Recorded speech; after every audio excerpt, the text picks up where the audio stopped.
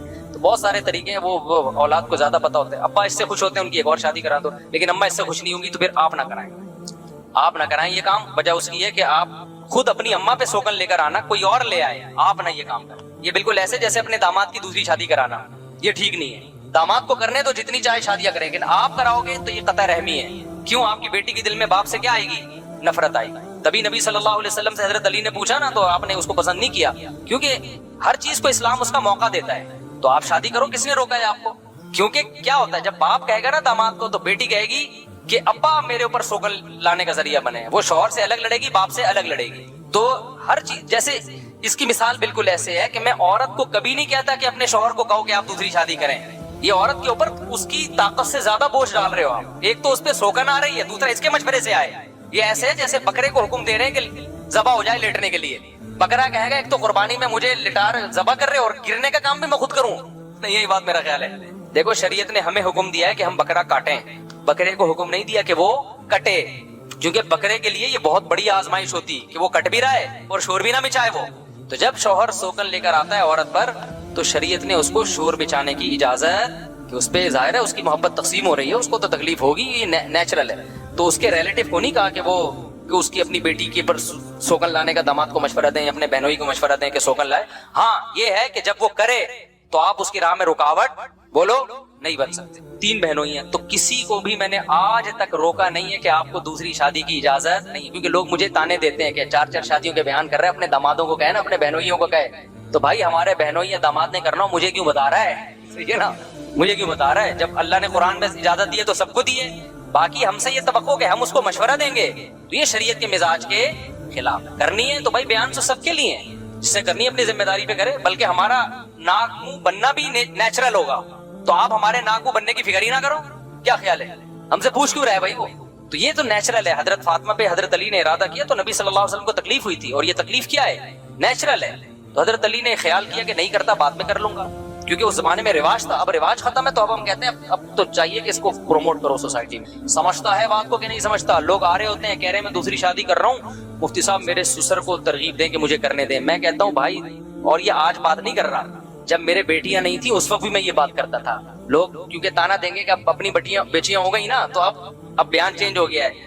تو جو میرے پرانے دوست ہیں, جب میری بچیاں نہیں تھی اس وقت بھی میں یہ بات کرتا تھا کہ سسر کو کبھی میں ترغیب نہیں دوں گا کہ اپنے داماد کو حکم دے کس کا؟ دوسری شادی کا. سسر کا کام نہیں ہے, کیونکہ اس کا ریلیشن کس سے؟ بیٹی سے خراب ہوگا. اس سے بیٹی کے دل میں نفرت کے جذبات پیدا ہوں گے باپ سے, کہ ابا رے ہمارے جو ہے نا, میرے باپ نے میرے شوہر کو یہ کام کروایا ہے. اور اس کی نظیر بھی ہمیں ملتی ہے. نبی صلی اللہ علیہ وسلم نے فرمایا, قرآن میں اللہ نے 2 بہنوں سے نکاح کو حرام قرار دیا ہے نا, ایک ہی ٹائم پہ آپ 2 بہنوں سے نکاح نہیں کر سکتے. اس کی وجہ نبی نے بیان کی ہے, لِأَنَّكُمْ تَقْطَعُونَ بِهِ أَرْحَامَكُمْ, آپ نے فرمایا اس سے رشتہ داری ٹوٹے گی. 2 بہنوں کی محبت سوگنوں کی نفرت میں تبدیل ہو جائے گی. تو اسلام نے آپ پر پابندی لگا دی, ایک بہن آپ کے نکاح میں, اس کے ہوتے ہوئے اس کی بہن سے آپ نکاح نہیں کر سکتے, کیونکہ بہنوں کی جو محبت ہے وہ کیا ہو جائے گی؟ وہ تبدیل. حالانکہ شادی ہو رہی ہے نا وہاں پہ, اور 4 شادیوں کی آپ کو اجازت ہے, لیکن یہاں کیوں نہیں ہے؟ اس لیے کہ اس سے جو خونی رشتہ ہے, اسلام اس کو پہلے بچانے کی فکر کر رہا ہے. سمجھتے ہو؟ تو اگر کوئی شخص اپنی بہنوئی کو خود کہے کہ تو دوسری شادی کر, اس سے بھائی اور بہن کا جو خونی رشتہ ہے اس میں درار پڑنے کا خطرہ ہے. تو پابندی تو اسلام نہیں لگا رہا, نہ سسر لگا سکتا ہے, لیکن خود وہ سسر دامادوں کو ترغیب دے یا بہنوئیوں کو ترغیب دے, اس سے جو ان کے آپس کے اولاد کے ریلیشن ہے ان میں کیا ہوگی؟ درار پڑے گی. تو اسلام نے کبھی نہیں کہا کہ سسر ترغیب دے یا مرد بہنوئی کو. ہاں وہ کر رہا ہو تو آپ روک نہیں سکتے بھائی, سمجھ رہے ہو نا, آپ روک نہیں سکتے. وہ تو کوئی بھی کرے تو کوئی بھی پابندی نہیں لگا سکتا, گورنمنٹ نہیں لگا سکتی, تو سسر کہاں سے پابندی لگائے گا؟ اچھا میرے بھائی, اگر کسی نے اپنے ماں باپ یہ کیا لکھا ہوا ہے یار, اپنے ماں باپ کے سلام کو حج کراؤں گا, تو ایسے آدمی کو شروع سے کیا منصوبہ کرنا چاہیے؟ ابے حج کرانے کا ارادہ کیا ہے تو شروع سے پیسے جمع کرنے چاہیے. حج میں سب سے پہلے کیا چاہیے؟ روکڑا چاہیے. کیا مولانا یہ فرقوں کے نام لے کے نہ پوچھا کرو. دیکھو فرقوں کا نام لے کے رد کرنے سے لیبل یہ لگتا ہے کہ فرقہ واریت ختم ہو رہی ہے. حقیقت میں اس عمل سے فرقہ واریت بڑھتی ہے. جب آپ کہتے ہیں نا بریلوی ایسے، اہل حدیث ایسے، دیوبندی ایسے، شیعہ ایسے، فلانے ایسے، اور میں حق بیان کر رہا ہوں اور میں فرقوں ختم کر رہا ہوں، ختم نہیں ہو رہے ہوتے. اس سے کیا ہو رہے ہوتے ہیں؟ جب ممبروں پہ فرقوں کا نام لینا ختم کر دو گے تو وہ آہستہ آہستہ خود ہی کیا ہو جائیں گے؟ خود ہی ختم ہو جاتے ہیں. ان کا رہتے ہیں لیکن ان میں وہ تیزی نہیں رہتی، لوگوں میں خود بخود محبتیں ہونا شروع ہو جاتی ہیں. دنیا کمانے کے بارے میں اسلام کیا کہتا ہے؟ اسلام کیا منع کرتا ہے دولت کمانے سے؟ نہیں منع کرتا. اس پر تو 20 میرے بیانات ہیں. اسلام اس غربت کو ناپسند کرتا ہے جو آپ کے پوستی پنے کی وجہ سے ہو، سست ہونے کی وجہ سے. ایک غربت وہ ہے جو اللہ کی طرف سے ہوتی ہے، آپ محنت کر رہے ہو پھر بھی پیسہ نہیں آیا. اس غربت کی فضیلت ہے، اس میں صبر پہ ثواب ملے گا. آپ جنت میں پہلے داخل ہوں گے، حساب و کتاب آپ کا بہت تھوڑا ہوگا. آپ 24 گھنٹے میں ایک آدھ پراٹھے کا حساب لیا جائے گا بس آپ سے، ٹھیک ہے. مالداروں کا حساب بہت لمبا چوڑا ہوگا. کہاں سے آیا پیسہ پہلے تو یہ پتا، اتنا آ کیسے گیا، پھر کہاں خرچ کیا. تو یہ دونوں جواب میں ٹائم لگے گا. اور غریب آدمی کہے گا اللہ آیا ہی نہیں تو خرچ کیا ہے؟ جو ہوا میرے اوپر ہی ہوا خرچ، لوگوں نے مجھے الٹا دیا ہے، تو جس نے دیا ہے اس سے پوچھ کہ کیوں دیا.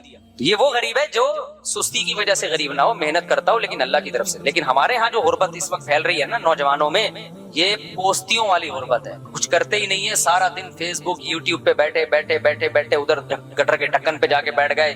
یونیورسٹیوں میں پڑھ نہیں رہے ہیں، جا کے پھرے لے لے کے اور موبائل فونوں پہ کال کر کر کے پرچے حل کرا رہے ہیں. اس کے بعد جب روزگار نہیں ملتا تو پھر پریشان ہے یار، بے روزگاری بہت زیادہ بڑھ گئی. میں آپ کو بتاؤں پاکستان میں کیسے ہی برے حالات ہو، لیکن جو محنت کر رہا ہے نا اس کو مل رہا ہے، الحمدللہ محنت کرنے والے کو مل رہا ہے. موسیٰ علیہ السلام اور خضر علیہ السلام کا جب ایگریمنٹ ہو گیا، حضرت خضر نے فرمایا موسیٰ علیہ السلام سے کہ اس شرط پہ لے کے جاؤں گا، آپ نے سوال نہیں پوچھنا، اعتراض نہیں کرنا. موسیٰ علیہ السلام نے کہا اللہ نے چاہا تو آپ مجھے صبر کرنے والا پائیں گے. اور یہ دونوں نکلے. حتیٰ اذا رکبا فی السفینۃ، سفر کرنے کے لیے کشتی میں بیٹھے ہیں. حضرت خضر علیہ السلام نے کیا کیا؟ اس کشتی کو عیب دار بنا دیا، کسی پھٹے میں دراڑ پیدا کر دی، سوراخ کر دیا. تو موسیٰ علیہ السلام کو فوراً اعتراض ہوا. اخرقتھا، ایک سیکنڈ بھی موسیٰ علیہ السلام خاموش نہیں ہوئے. فرمایا کہ آپ نے اس کو توڑ دیا لتغرق اہلھا، تاکہ کشتی والے غرق ہو جائیں. مطلب یہ نہیں تھا کہ یقینی غرق ہوں گے، ظاہر ہے اس میں تو موسیٰ علیہ السلام بھی تھے اور سارے ہی لوگ تھے. مطلب یہ تھا کہ یہ کام بہرحال ایسا ہے جو غرق، کشتی کے ڈوبنے کا ذریعہ بہرحال بن سکتا ہے. تو آپ نے ایسا کام کیا کیوں؟ یہ بھی ممکن ہے کہ ہم تو نکل جائیں گے لیکن جب واپس ہی کشتی میں آئیں گے تو یہ دراڑ آہستہ آہستہ پھیلے گی اور کشتی کے ڈوبنے کا خطرہ ہوگا. جبکہ خضر علیہ السلام کے ذہن میں یہ بات ہوگی کہ بھئی یہ ظاہر ہے یہ نوجوان لوگ اس کشتی کو دیکھیں گے نا، اس دراڑ کو پورا کر دیں گے، ختم کر دیں گے تو ڈوبیں گے نہیں. لیکن بہرحال ایسا رسک کسی شدید مجبوری میں تو لیا جاتا ہے. جب مجبوری نہ ہو تو بظاہر تو کوئی مجبوری ہمیں نظر نہیں آ رہی. آپ بیٹھے ہیں اور بلا وجہ آپ نے ایک ایسا کام کیا، الفضول لغو کام، عیب دار بنا دیا کشتی کو آپ نے. تو یہ جو کام آپ نے کیا ہے لقد جئت شیئا نمرا، یہ آپ نے بہت بھاری بھرکم کام کیا، بہت برا کام کیا آپ نے. تو خضر علیہ السلام نے فوراً جواب میں کہا الم اقل انک لن تستطیع معی صبرا، موسیٰ میں نے کہا نہیں تھا کہ آپ میرے ساتھ صبر کی استطاعت نہیں رکھتے، آپ نہیں رکھ سکو گے صبر. آپ میں صبر کی اس موقع پہ استطاعت ہی نہیں ہے. وہ استطاعت کا مطلب میں نے بار بار بتایا کہ موسیٰ کلیم اللہ ہے نا، اللہ نے تو ان کو برائی کے خاتمے کے لیے دنیا میں بھیجا ہے. تو اللہ نے حضرت موسیٰ علیہ السلام کو بنایا ہی ایسا تھا کہ وہ نہ خاموش رہیں. تو وہ اچانک ان سے برائی دیکھ کے رہا نہیں گیا اور آپ نے کہہ دیا.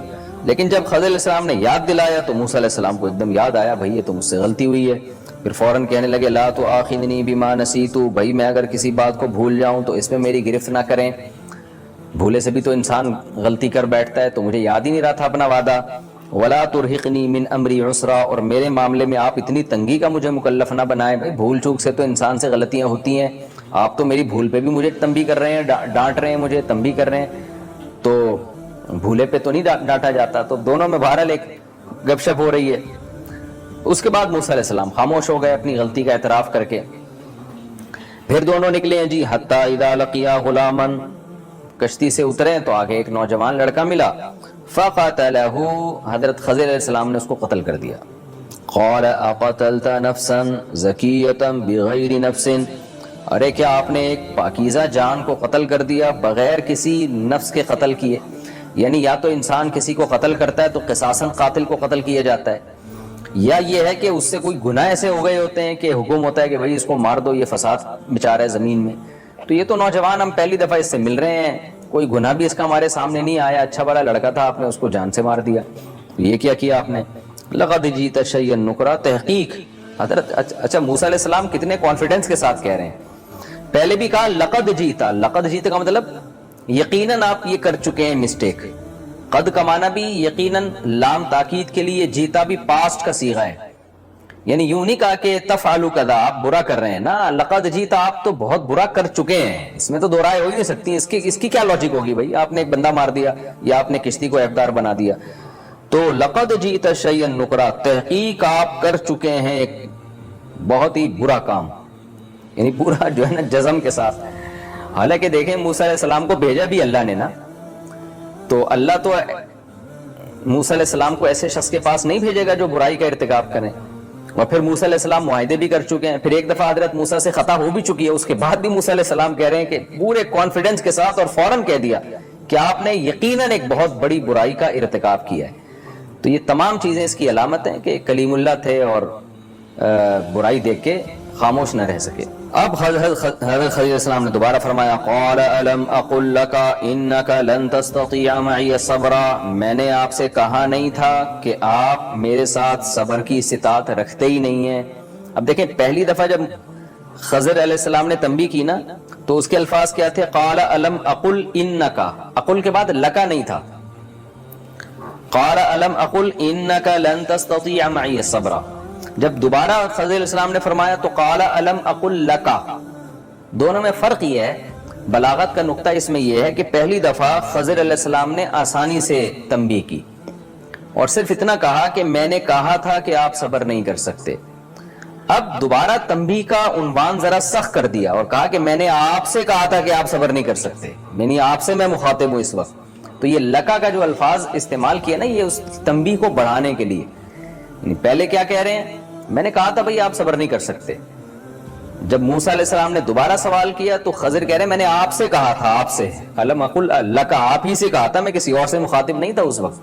آپ سے کہا تھا میں نے کہ آپ میرے ساتھ صبر نہیں کر سکتے. موسیٰ علیہ السلام کو پھر فوراً غلطی کا احساس ہوا. پھر کہنے لگے ٹھیک ہے بھائی اب 2 غلطیاں مجھ سے ہو چکی ہیں اور اب میں خود اپنی سزا تجویز کرتا ہوں. تو وہ سزا یہ ہے کہ دیکھیں کیسا پیغمبر کی بات ہے نا، اپنی غلطی کا بھی کیسا اعتراف کر رہے ہیں، فوراً 1 سیکنڈ بھی تاخیر نہیں ہو رہی. یعنی یوں بھی تو کہہ سکتے تھے کہ خضر علیہ السلام سے آپ بھی تو کوئی چھوٹی موٹی خطائیں کرو تو ٹھیک ہے، آپ بھی تو بندے مار دیا، آپ نے پورا بندہ مار دیا، آپ نے کشتی میں سوراخ کر دیا کہ پوری کشتی کے ڈوبنے کا خطرہ ہے اس میں. تو میں نے تو یہ وعدہ کیا تھا کہ میں اعتراض نہیں کروں گا، تو چھوٹے موٹے کوئی الٹے سیدھے کام ہوتے تو میں چپ رہتا، آپ بھی تو کیا کر رہے ہو اب. تو یہ کہہ سکتے تھے نا موسیٰ علیہ السلام کہ اب اس کا یہ مطلب تو نہیں ہے کہ آپ جو مرضی کرتے چلے جاؤ، آپ بندے مارنا شروع کر دو، آپ یہ کر دو، آپ وہ کر دو. نا نا نا نا، یہ بھی پیغمبر کے صاف ہونے کی دلیل ہے. پیغمبروں میں منافقت نہیں ہوتی، تکلفات نہیں ہوتے اور ملمہ سازی نہیں ہوتی، دل کے صاف ہوتے ہیں. آج ذرا سی کسی کو عزت مل جائے، شہرت مل جائے، پیسہ مل جائے تو وہ اسٹائل ہی بدل جاتا ہے اس کا. منافقت ادھر کچھ اندر کچھ، اپنی اوقات بھول جاتا ہے انسان. تو میں تو جب یہ واقعہ پڑھتا ہوں مجھے بڑا مزہ آتا ہے کہ پیغمبر کیسے صاف دل کے ہوتے ہیں، کیسے اللہ نے ان کو ایک سفید کاغذ کی طرح ان کے دل کو بنایا ہوتا ہے. ان کی سیرت کتنی بے داغ اور پاک صاف ہوتی ہے. تو خطا بھی کر رہے ہیں اور اعتراف بھی کر رہے ہیں فوراً کہ بھائی میں نے بھولے سے کہہ دیا. اور پھر دوبارہ جب ہوا تو کیا کہہ رہے ہیں؟ ان سألتک عن شیء بعد، بھائی واقعی میری مسٹیک ہے یہ، اب سزا بھی میں خود تجویز کرتا ہوں. حضرت موسیٰ کا تو کتنا دل چاہ رہا تھا نا کہ خضر علیہ السلام کے ساتھ سفر کریں، اللہ نے بھیجا ہے تو ظاہر ہے اس میں بڑی حکمتیں ہوں گی. لیکن خود حضرت موسیٰ کو فوراً احساس ہو گیا بھائی مسٹیک میری ہے. اب یہ ہے کہ اب مجھے خود اپنے لیے سزا تجویز کرنی پڑے گی اور یہ میں زیادہ جس کو میں نے ابھی ٹیچر بنایا ہوا ہے ان کو بھی میں زیادہ نہیں پریشان کروں گا کہ بار بار مسٹیک کرتا رہوں اور کچھ سزا ہی نہ ہو. تو اب مجھے بھی اپنے آپ کو پابند کرنا پڑے گا. وہ پابندی کیا ہے؟ ان سألتک عن شیء بعدہا، اگر اس کے بعد بھی میں نے آپ سے اب کچھ سوال پوچھا فلا تصاحبنی، تو آپ مجھے اپنے ساتھ سفر نہ کرنے دیں، یہ میری سزا ہے. قد بلغت من لدنی عذرا، تحقیق آپ میری طرف سے عذر کو پہنچ چکے ہیں، آپ بالکل معذور ہیں. یعنی کتنا بڑا اعتراف کر رہے ہیں، اپنی کتنا واضح لفظوں میں اپنی غلطی کا اعتراف کر رہے ہیں کہ غلطی بھی مان رہے ہیں اور یہ بھی مان رہے ہیں کہ چھوٹی غلطی نہیں بہت بڑی غلطی ہے، کہ ایک دفعہ غلطی کے بعد میں نے دوبارہ غلطی کی ہے. تو قد بلغت من لدنی عذرا، تحقیق آپ پہنچ چکے ہیں میری طرف سے عذر کو، یعنی آپ نے بہت زیادہ گویا کہ مجھے برداشت کیا ہے اور اب آپ معذور ہیں. تو آج کہاں جب دو شخصوں میں ایسی بات چیت ہوتی ہے تو کون کسی کا ایسا اکرام کرتا ہے؟ ہر شخص اپنے آپ کو صحیح ثابت کرتا ہے، دوسرے کو 100% غلط ثابت کرنے کی کوشش میں لگا ہوتا ہے۔ فانطلقا، خضر علیہ السلام بھی خاموش ہو گئے کہ ٹھیک ہے بھئی آپ نے خود ہی کہہ دیا۔ فانطلقا، پھر دونوں آنکھیں نکلیں، حتی اذا اتیا اہل قریۃ، دونوں کسی بستی والوں کے پاس گئے، کہیں گزر رہے تھے تو بستی آ گئی، اب زاد راہ بھی ختم ہو گیا ان کے پاس، تو اب استطعما اہلہا، بستی والوں سے انہوں نے کہا بھئی ہم مسافر ہیں تو ہمارے لیے کوئی کھانے پینے کا انتظام کر دیں۔ وہ ایسے نالائق لوگ، فابوا ان یضیفوہما، انہوں نے یہ بھی خیال نہیں کیا کہ کیسے نورانی چہرے والے لوگ آئے ہیں اور کتنے بابرکت لوگ ہیں۔ ظاہر ہے اللہ والوں کے جو چہرے ہوتے ہیں ان سے پتہ چل جاتا ہے کہ یہ نیک لوگ ہیں، اور مسافروں کا تو ویسے ہی دنیا خیال کرتی ہے۔ وہ نالائق لوگوں نے ان کا اکرام کرنے سے انکار کر دیا۔ فوجدا فیہا جدارا، تو دیکھا کہ ایک دیوار ہے، بستی میں کوئی دیوار تھی جو بستی کے لیے مفید ہوگی۔ یرید ان ینقض، وہ دیوار گرنا چاہتی تھی۔ فاقامہ، خضر علیہ السلام نے اس کو سیدھا کر دیا۔ اب بعض روایات میں یہ آتا ہے، اسلاف سے منقول ہے یہ روایات، کہ خضر علیہ السلام کو اللہ نے بطور کرامت ایسا کیا ان کے ہاتھ پہ کہ خضر علیہ السلام نے جا کے دیوار کو ایسے یوں ہاتھ لگایا اور وہ بالکل مضبوط ہو گئی، سیدھی گرنے سے بچ گئی۔ تو اس طرح سے خضر علیہ السلام نے اس دیوار کو سیدھا کر دیا۔ قال، موسیٰ علیہ السلام نے فرمایا، لو شئت لاتخذت علیہ اجرا، دیکھیے ہم یہاں مجبور ہیں، ہمارے پاس کھانے کو نہیں ہے، پیسے بھی نہیں ہمارے پاس، یہاں تک نوبت آ گئی ہے کہ ہمیں ان سے مطالبہ کرنا پڑا، تو یہ بہترین موقع تھا اپنے لیے زاد راہ کے انتظام کا، بہترین موقع تھا کہ ہم یہ کام فری میں کرنے کے بجائے اجرت لے کے کرتے۔ یعنی اس میں دو حکمتیں تھیں، ایک تو یہ کہ اس نالائق قوم کو احساس ہو جاتا کہ اس طرح سے مسافروں کو نہیں دھتکارا جاتا، تو ان کنجوسوں سے تو پیسے لینے چاہیے نا تاکہ ان کی اصلاح ہو، اور دوسرا یہ کہ تاکہ ہم بھی مستغنی ہو جائیں۔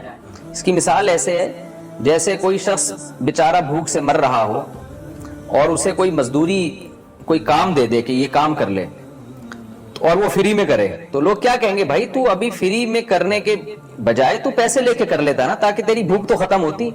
تو جواب میں وہ یہ کہے کہ میں لوگوں پر احسان کر رہا ہوں، تو بھئی احسان کہاں سے ہو گیا؟ آپ تو کل بعد میں دوبارہ آپ کو مانگنا پڑے گا، تو سب سے پہلے تو اپنے آپ کو مستغنی کرو نا تاکہ لوگوں سے مانگنا نہ پڑے آپ کو۔ تو موسیٰ علیہ السلام کے پیش نظر بھی یہی حکمت تھی کہ بھئی اس قوم سے تو ہمیں اجرت لینی چاہیے تھی تاکہ آگے ہمارے سفر میں کھانے پینے کا ہمارے لیے انتظام ہو جاتا اور ہم کسی کے محتاج نہ رہتے، اور دوسری بات یہ کہ اس قوم کو بھی تنبیہ ہو جاتی، تو اس لیے لو شئت لاتخذت علیہ اجرا، آپ چاہتے تو ان سے اجرت لیتے اس بات پر۔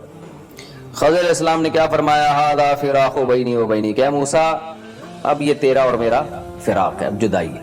آپ نے خود کہا تھا کہ میں اعتراض نہیں کروں گا، تیسرا بھی آپ نے اعتراض کر لیا، لیکن اب یہ ہے کہ میں اتنا ظالم نہیں ہوں کہ آپ کو یہ حکمتیں نہ بتاؤں۔ اللہ نے آپ کو میرے پاس بھیجا ہے تو کچھ سیکھنے کے لیے بھیجا ہے، تو اب میں آپ کو بتاؤں گا کہ یہ سارے کام میں نے کیوں کیے اور اس کے پیچھے حکمت کیا تھی۔ سأنبئک، عن قریب میں آپ کو بتاتا ہوں، بتأویل ما لم تستطع علیہ صبرا، ان چیزوں کی تفسیر بتاؤں گا میں جس پر آپ نے صبر نہیں کیا۔ پھر آگے موسیٰ علیہ السلام کو وہ بتانے لگے کہ اما السفینۃ، یہ جو کشتی تھی، فکانت لمساکین، یہ چند غریبوں کی تھی، مسکینوں کی تھی، یعملون فی البحر، وہ کشتی لے کے سمندر میں عمل کرتے تھے، محنت کرتے تھے، کہ ظاہر ہے وہ مسافروں کو یہاں سے وہاں، وہاں سے یہاں لے جانے کا کام یا مچھلی کے شکار کا کام کرتے ہوں گے۔ تو فأردت ان اعیبھا، میں نے ارادہ کیا اس کو میں عیبدار بنا دوں۔ وجہ اس کی ہے، وکان وراءہم، پیچھے ایک بادشاہ بیٹھا ہوا ہے، یاخذ، جو لے رہا ہے، کل سفینۃ غصبا، ہر کشتی کو غصب کر کے۔ ان بچوں کو نہیں پتا پیچھے بادشاہ کی نیتیں خراب ہوئی ہوئی ہیں، وہ کشتیوں پہ قبضہ کر رہا ہے، کیا حکمت ہوگی، تو میں نے اس کو عیبدار بنا دیا۔ ان بچوں کو یہ بات معلوم نہیں ہے کہ اس کے عیبدار بنانے میں کیا حکمت ہے۔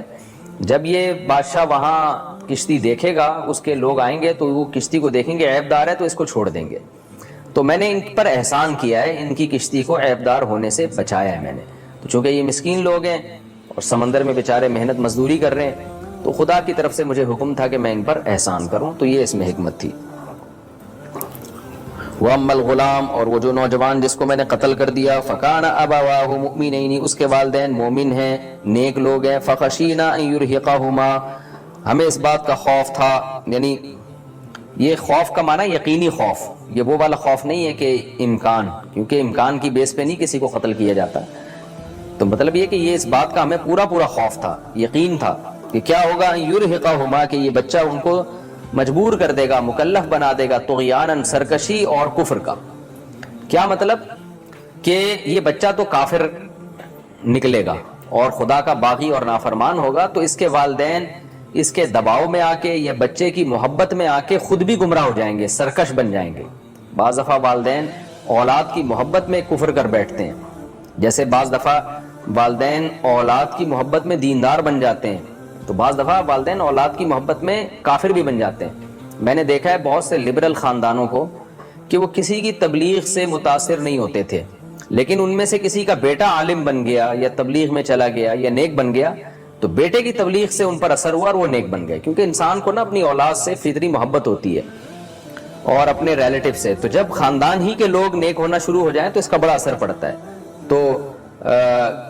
تو جیسے اولاد کی وجہ سے اس کی تبلیغ سے ماں باپ نیک جلدی بن جاتے ہیں, تو ایسے برے بھی بننے کا بڑا خطرہ ہوتا ہے. تو یہ لڑکا برا تھا, مجھے اس بات کا خطرہ تھا کہ جب یہ بڑا ہوگا تو یہ اس کے والدین اس کی محبت میں یا اس کے جبر دباؤ میں آ کے وہ بھی سرکش بن جائیں گے اور کفر کرنے لگیں گے, تو ان کی عاقبت بھی ہمیشہ کے لیے تباہ و برباد ہو جائے گی. تو لہذا ہم نے کیا ارادہ کیا, آگے آ رہا ہے کہ یہ سب کچھ میں اللہ کے حکم پہ کر رہا تھا, تو ہم نے یعنی میں نے اور اللہ نے اپنے ساتھ اللہ کو بھی شامل کر رہے ہیں کیونکہ اللہ کے حکم پر تھا نا یہ سب کچھ. فَأَرَدْنَا أَن يُبْدِلَهُمَا, ہم نے ارادہ کیا کہ ان والدین کو بدلے میں دے دے ربہما, ان کا رب, خیرا منہ, اس بچے سے بہتر, زکاتن, نیکی کے اعتبار سے, اور اقرب رحما, رشتہ داری جوڑنے کے اعتبار سے. یعنی اللہ اس کے بدلے میں ان کو ایسی اولاد دے گا جو اس سے جو نیک بھی ہوگی اور ماں باپ کے ساتھ بہت اچھا سلوک بھی کرے گی, آنکھوں کی ٹھنڈک بنے گی. تو یہ حکمت تھی میرے پیش نظر. وَأَمَّا الْجِدَارُ, اور جو دیوار پہ آپ نے اعتراض کیا, فَكَانَ لِغُلَامَيْنِ يَتِيمَيْنِ, تو وہ دو نوجوانوں کی تھی, دو لڑکوں کی تھی جو یتیم تھے. یتیم نابالغ بچے کو کہتے ہیں. فی المدینہ, شہر میں. وَكَانَ تَحْتَهُ كَنْزٌ لَهُمَا, ان یتیم بچوں کے ابا نے نا ان کا خزانہ اپنے بچوں کے لیے اس دیوار کے نیچے دفن کیا ہوا ہے. اب ظاہر ہے کسی کو باپ نے وصی بنا دیا ہوگا کسی بڑے آدمی کو کہ یہ میرے بچوں کا خزانہ ہے, بچے جب بڑے ہو جائیں تو پھر ان کو بتا دینا, وہ نکال لیں گے یہاں سے. پہلے نکالنے میں خطرہ کیا ہے کہ چھوٹے بچے ہیں, رشتہ دار کھا جائیں گے, لے کے لوگ قبضہ کر لیں گے. تو اس وصی کو بھی بتا دیا. اب ہو سکتا ہے جو متولی تھا, وصی تھا, وہ سفر پہ گیا ہوا اور دیوار گر رہی ہو, تو اس لیے دیوار گر کے خطرہ تھا کہ خزانہ ظاہر ہو جائے گا اور محلے والے سارا خزانہ لے کے کھا جائیں گے. تو خضر علیہ السلام کو اللہ نے حکم دیا. کیا حکم دیا؟ کہ اس دیوار کو سیدھا کر دیں تاکہ یہ مزید اپنی مدت پوری کرے, اور جب یہ بچے بڑے ہو جائیں تو ان کو جب ان کے وصی کی طرف سے, جو ابا نے جس کو نمائندہ بنایا تھا اس کی طرف سے ان کو اطلاع ملے, تو یہ بچے جا کے وہاں سے اپنا خزانہ نکال لے. اس وقت یہ طاقتور ہوں گے, لڑنے کی طاقت ہوگی, پھر کوئی ان کی موجودگی میں اس خزانے کی طرف نہیں آئے گا. تو ان کا والد چونکہ نیک آدمی تھا, وَكَانَ أَبُوهُمَا صَالِحًا, ان کے والد نیک آدمی, والد نیک آدمی تھے. فَأَرَادَ رَبُّكَ, تیرے رب نے ارادہ کیا, أَن يَبْلُغَ أَشُدَّهُمَا, کہ یہ دونوں بچے اپنی بھرپور جوانی کو پہنچ جائیں. وَيَسْتَخْرِجَا كَنْزَهُمَا, اور نکال دیں اپنے خزانے کو. رَحْمَةً مِّن رَبِّكَ, یہ سب تیرے رب کی رحمت سے ہوا ہے. وَمَا فَعَلْتُهُ عَنْ أَمْرِي, اور یہ کوئی کام میں نے اپنے حکم سے نہیں کیا, سب خدا کے کہنے, اللہ کے کہنے سے کیا ہے. ذَلِكَ تَأْوِيلُ مَا لَمْ تَسْطِعْ عَلَيْهِ صَبْرًا, یہ تفسیر تھی ان کاموں کی جس پر آپ صبر نہیں کر سکے. تو یہ پوری ڈیٹیل تھی, اور یہ سارے کام صحیح ہوئے, ان میں غلط کام کوئی بھی نہیں تھا. یہ جی ہمارا رکوع مکمل ہو گیا. اس میں بہت سارے اہم اسباق ہیں, چونکہ اب وقت ہمارا تقریباً کمپلیٹ ہی ہو گیا, 1.5 منٹ میں میں وہ اسباق بیان نہیں کر سکتا. تو انشاءاللہ میں اگلے ایپیسوڈ میں جو اس رکوع میں ہمیں اسباق ملتے ہیں, ظاہر ہے موسیٰ علیہ السلام کو بھی اللہ نے خضر علیہ السلام کے پاس جو بھیجا تھا اسی لیے نا, کہ تاکہ ان سے ہمیں اسباق ملیں, اور پھر اللہ نے اس کو قرآن کا حصہ بنایا تاکہ جو ان سے ہمیں بہترین اسباق ملتے ہیں, سبق ملتے ہیں, وہ ہم اس کو ہم سیکھیں اور پھر اپنی زندگیوں میں اس کو لے کر آئیں. بہت اہم اسباق ہیں, انشاءاللہ میں اگلے ایپیسوڈ میں ان اسباق کو نمبر وار بیان کروں گا.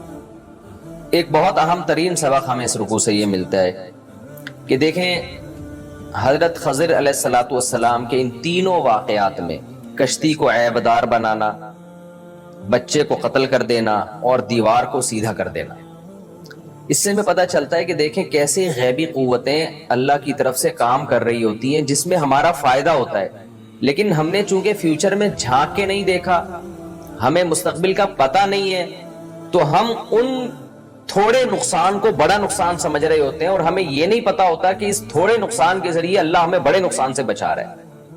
مثال کے طور پر کشتی میں بیٹھے ہوئے نوجوانوں کو دیکھ لیں آپ، خضر علیہ السلام کیا کہہ رہے ہیں کہ اما السفینۃ فکانت لمساکین یعملون فی البحر، کہ میں نے کشتی کو عیبدار اس لیے بنایا کہ یہ چند مسکینوں کی ہے جو سمندر میں ملازمت کر رہے ہیں، تو میں نے عیبدار بنا دیا تاکہ بادشاہ اس کشتی پہ قبضہ نہ کرے۔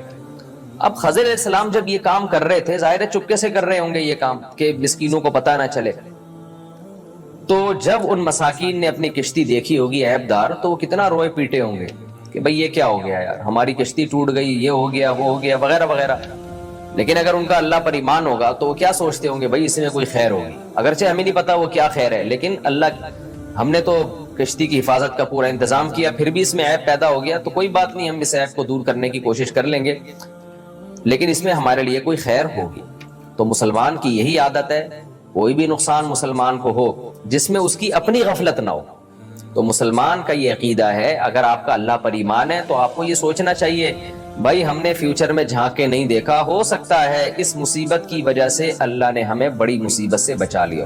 تو یہ واقعہ نا اللہ ہمیں اسی لیے سنا رہے ہیں کہ دیکھو غیب سے کیسے اللہ کی طرف سے تکوینی کام ہو رہے ہوتے ہیں اور تمہارے فائدے میں ہو رہے ہوتے ہیں۔ اسی طرح جو نوجوان کو قتل کیا تو ماں باپ کتنا روئے پیٹے ہوں گے، ہمارا بیٹا مر گیا، ہمارا نقصان ہو گیا، ہمارا یہ ہو گیا، ہمارا وہ ہو گیا۔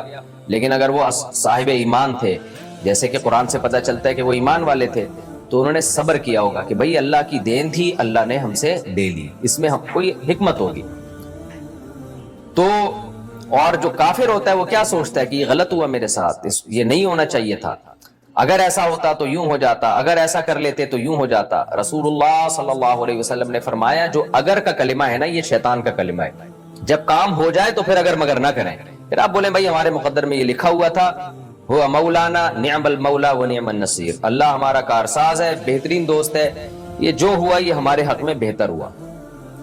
تو خدا نخواستہ ماں باپ میں کسی کے بچے کی موت واقع ہو جائے، ڈیتھ ہو جائے، تو یہ نہیں کہ یہ سوچے کہ یہ بچہ بڑا ہو کر باغی بنتا، لیکن یہ ضرور سوچیں کہ بھئی اسی میں خیر ہوگی، ہمیں نہیں پتا کیا خیر تھی، 20 حکمتیں ہو سکتی ہیں، ہمیں نہیں پتا بھئی، ہو سکتا ہے اللہ تعالیٰ اس کو آخرت میں ہمارے لیے ذخیرہ بنانا چاہتے ہو سکتا ہے یہ بڑا ہو کر نافرمان ہو جاتا ہے، اس کو بھی اللہ نے جہنم سے بچا لیا اور ہمیں بھی اس کی وجہ سے جہنم سے بچا لیا۔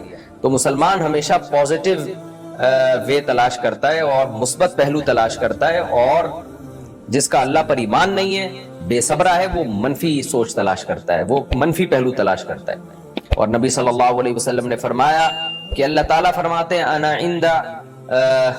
انا عند عبدی ظنی بی، کہ بندے کا جیسا میرے بارے میں گمان ہوتا ہے نا میں اس کے ساتھ معاملات ویسے ہی کرتا ہوں۔ اگر آپ اللہ کے بارے میں اچھا سوچتے ہیں پھر جو بھی ہوگا آپ کے ساتھ اچھا ہی ہوگا، اور اگر آپ اللہ کے بارے میں غلط سوچتے ہیں کہ اللہ ظالم ہے، اللہ میرے ساتھ برا کر رہا ہے، تو پھر حدیث کا مفہوم یہی بنتا ہے کہ پھر آپ کے ساتھ غلط ہی ہوگا۔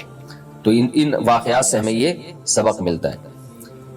اور وہ تیسرا واقعہ بھی آپ دیکھیں کہ دیوار کو خضر علیہ السلام نے سیدھا کر دیا، اس میں بھی ایک اہم ترین سبق ملتا ہے کہ بعض لوگوں کے ساتھ اچھا ہو رہا ہوتا ہے لیکن حقیقت میں برا ہو رہا ہوتا ہے۔ اب وہ جو بستی والے تھے انہوں نے مہمانوں کا اکرام نہیں کیا، ان کو عزت نہیں دی، کنجوس لوگ تھے، لیکن ان کے کام بن رہے ہیں۔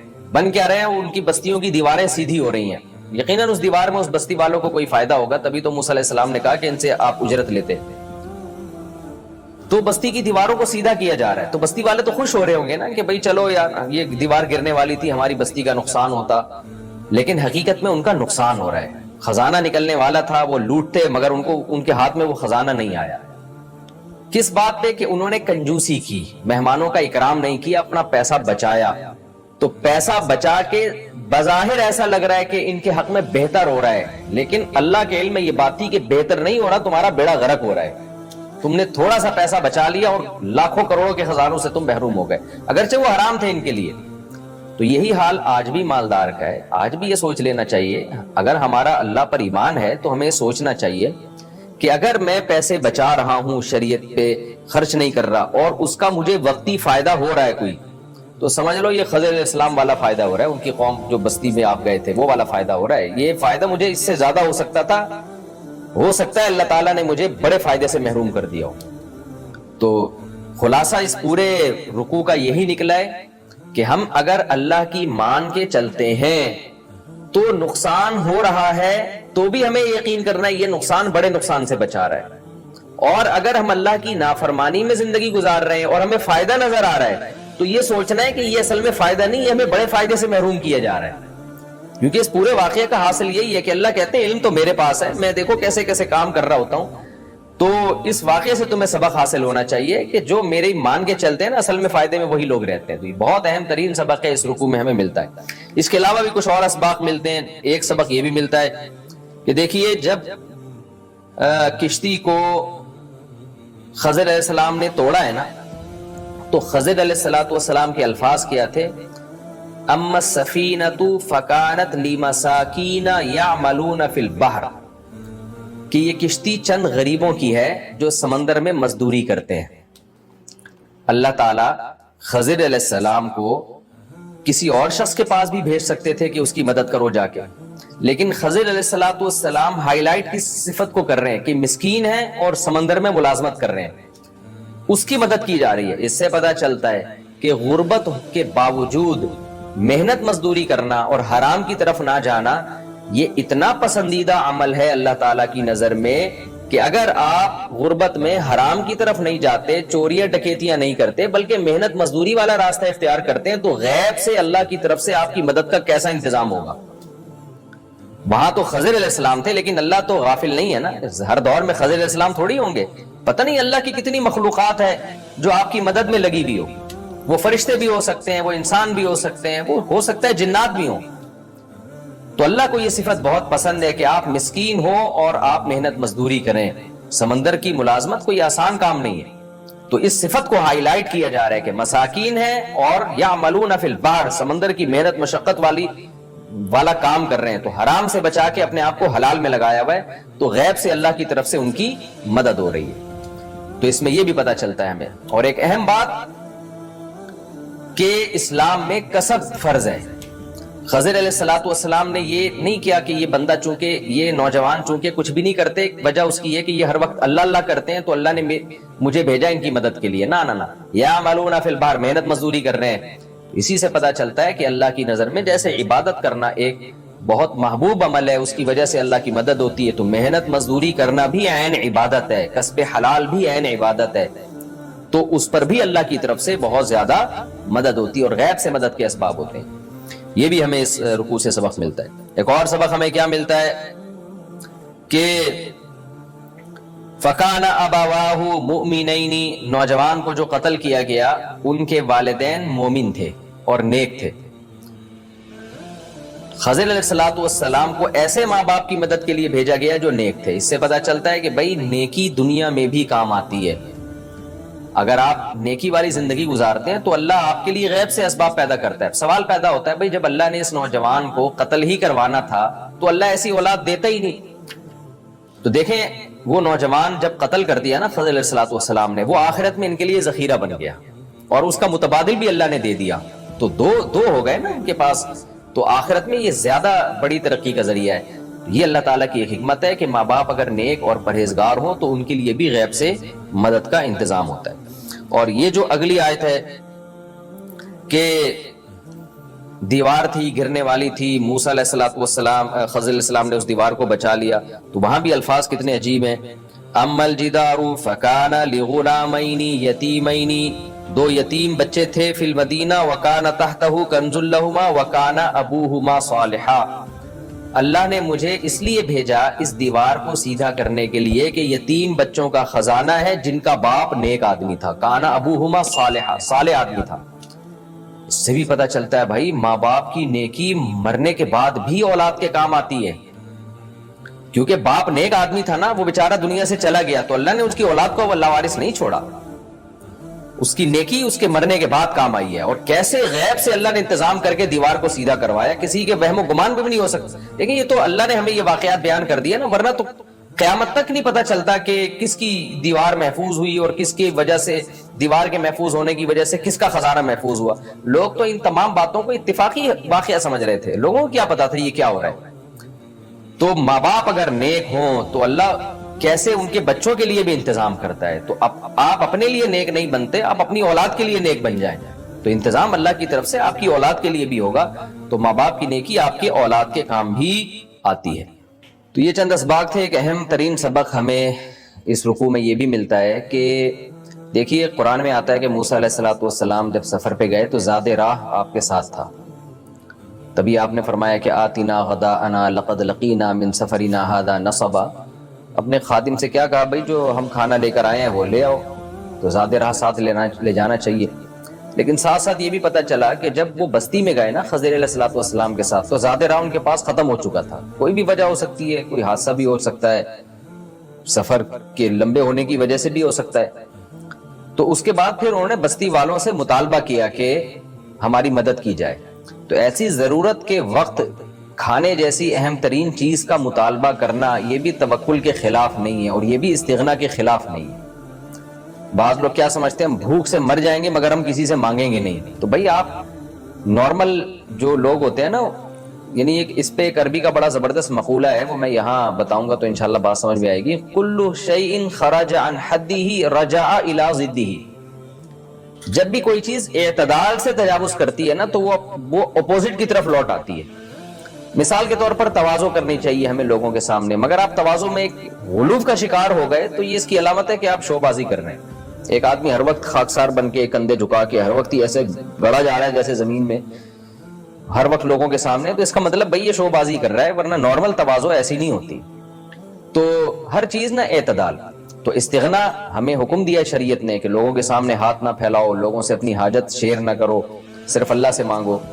لیکن بھائی اب کہیں بستی میں گئے ہیں اور مسافر ہیں اور وہ ان کو شدید بھوک لگ رہی ہے اور اپنے ساتھ زاد راہ بھی انہوں نے لیا تھا, وہ اتفاق سے ختم ہو گیا. کوئی بھی حادثہ ہو سکتا ہے, مسافروں کے ساتھ کچھ بھی ہو سکتا ہے.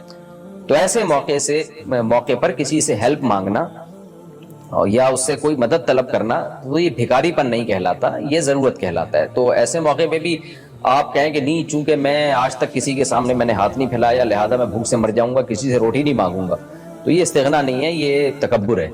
تو اس کو استغنا نہیں کہتے. تو نارمل لائف جیسی ہوتی ہے انسانوں کی ویسی پیغمبر سب سے زیادہ فطرت کے قریب ہوتے ہیں. اب آپ دیکھیں نا وہاں موسیٰ علیہ السلام نے جا کے ان سے کیا کہا ہے کہ یضیفہما, کہ ان سے مطالبہ کیا, انہوں نے انکار کیا اس مطالبے کو پورا کرنے سے. تب ان حضرات کو غصہ آیا کہ مہمانوں کا تو اتنا اکرام کیا جاتا ہے. تو یہ بھی علمی نقطے کی بات ہمیں پتہ چلی کہ شدید ضرورت کے موقع پر کسی سے اپنی بنیادی ضرورت کی چیز مانگنا. یہ نہیں کہ آپ اسکولوں کی فیسیں مانگنا شروع کر دیں کہ جی سٹی اسکول اور بیکن ہاؤس میں بچوں کو پڑھانے کے لیے پیسے نہیں ہیں تو آپ لوگوں میرے ساتھ تعاون کرو.